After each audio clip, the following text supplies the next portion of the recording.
What if Johanna's strategy of pretending to be all weak and scared and then coming out swinging wasn't actually her strategy? What if she was actually scared and then that was just the spin the Capitol made on her victor story? I've been seeing this theory a lot. It's really interesting. So people think that she just snapped after the horrors of her games and that's how she sprung into action and started wiping everyone out. And then the Capitol decided to twist the narrative so that she'd be a manipulative liar savage to sow distrust between the districts and the Capitol. This is a really cool theory. It's definitely possible, and I respect it. But personally, my view is that Johanna really was doing an act, and I think this because it's mentioned 3 times that Johanna put on the weakling act. Once in the first Hunger Games book, twice in Catching Fire. And I think if Johanna's weakling strategy was just a misconception Katniss had, it would have been made a lot more clear. Like if Suzanne wanted us to think that wasn't true, she would have given us context clues to that being the case in the trilogy. Or even fully explained that this whole Capitol persona wasn't real, like how she did with Finnick. Katniss thought he just loved sleeping around, but then we find out he was trafficked. I haven't been able to find anything in the books to hint that Johanna's act wasn't really an act, but if you have any quotes from the books, please share them in the comments. We're definitely supposed to be suspicious of what actually happened in the games versus what was on television. Sunrise on the Reaping really hammered that in, which has got me thinking that Johanna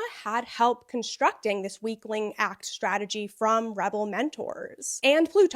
And there was a larger plan for her to do something in the arena to subvert the games in some way. So if Johanna seemed weak and forgettable, it'd be easier for her to sneak around to mess up the arena or something similar. And we also get the impression that a tribute tricking the Capitol like this in the games was uncommon. It was possibly a first that someone did this bait and switch strategy and won the games. I imagine Rebels would like this because it would lead to more tributes playing the game in this way, sort of messing with whatever plans the game makers had because the tributes are now playing mind games with the game makers. Does this make sense? It's a fun theory, so there's a lot of different ways this could have gone. Let me know what you think about this in the comments.